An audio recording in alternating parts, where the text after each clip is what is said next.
আসসালামু আলাইকুম। একাদশ এবং দ্বাদশ শ্রেণীর সুপ্রিয় শিক্ষার্থীবৃন্দ, আশা করছি তোমরা সকলে ভালো আছো। এখন শুরু করব তোমাদের বাংলা প্রথম বইয়ের অপরিচিতা গল্প থেকে। এই অপরিচিতা গল্পের কিছু গুরুত্বপূর্ণ এমসিকিউ নিয়ে আমরা এখন আলোচনা করব। চলো শুরু করি। প্রথমে দেখো 5 নম্বর থেকে আমরা যদি শুরু করি, রবীন্দ্রনাথ ঠাকুর কত খ্রিস্টাব্দে জন্মগ্রহণ করেন? রবীন্দ্রনাথ ঠাকুর 1861 খ্রিস্টাব্দে জন্মগ্রহণ করেন। রবীন্দ্রনাথ ঠাকুর কত খ্রিস্টাব্দে মৃত্যুবরণ করেন? রবীন্দ্রনাথ ঠাকুর 1941 খ্রিস্টাব্দে মৃত্যুবরণ করেন। অনুপমের বাবার প্রথম অবকাশ ছিল কোনটি? প্রথম অবকাশ ছিল মৃত্যু। কে অনুপমকে শিমুল ফুলের সঙ্গে তুলনা করেছেন? পণ্ডিত মশাইরা অনুপমকে শিমুল ফুলের সঙ্গে তুলনা করেছেন। অপরিচিতা গল্পে অনুপমের আসল অভিভাবক কে? আসল অভিভাবক হলো তার মামা। অনুপমের মামার কোন ধরনের কন্যা পছন্দ নয়? ধনীর কন্যা তার পছন্দ নয়। অনুপম তার মামাকে ফুলগুর বালি বলার কারণ কি? পরিবারের সর্বময় কর্তা। অপরিচিতা গল্পে আসর জমাতে অদ্বিতীয় কে? আসর জমাতে অদ্বিতীয় হলো হরিশ। অপরিচিতা গল্পে গল্প বলায় পটুকে? গল্প বলায় পটু হলো হরিশ। অপরিচিতা গল্পে সরস রসনার গুণ আছে কার? সরস রসনার গুণ আছে হরিশের। কলিকাতার বাহিরে বাকি যে পৃথিবীটা আছে সমস্তটাই মামা আন্দামান দ্বীপের অন্তর্গত বলিয়া জানেন। অপরিচিতা গল্পে এই উক্তিতে মামার চরিত্রে যে বৈশিষ্ট্যটি ফুটে উঠেছে তা হলো কূপমণ্ডুকতা।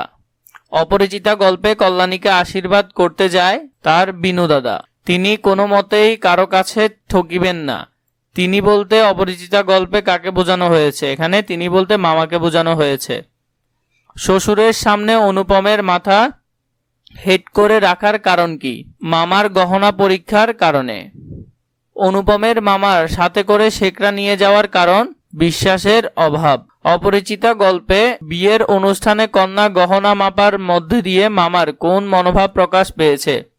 হীনমন্যতা মনোভাব প্রকাশ পেয়েছে। আমার কন্যার গহনা আমি চুরি করিব এ কথা যাহারা মনে করে তাহাদের হাতে আমি কন্যা দিতে পারি না।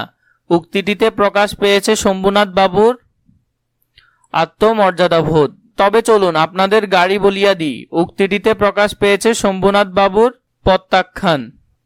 ঠাট্টার সম্পর্কটা স্থায়ী করিবার ইচ্ছা আমার নাই, উক্তিটি কার? উক্তিটি ছিল শম্ভুনাথ সেনের। ঠাট্টার সম্পর্কটাকে স্থায়ী করিবার ইচ্ছা আমার নাই, এই উক্তিতে কি প্রকাশ পেয়েছে? এই উক্তিতে প্রকাশ পেয়েছে বলিষ্ঠতা। অপরিচিতা গল্পে মেয়ের বিয়ে হইবে না এ ভয় যার মনে নাই তাহার শাস্তির উপায় কি?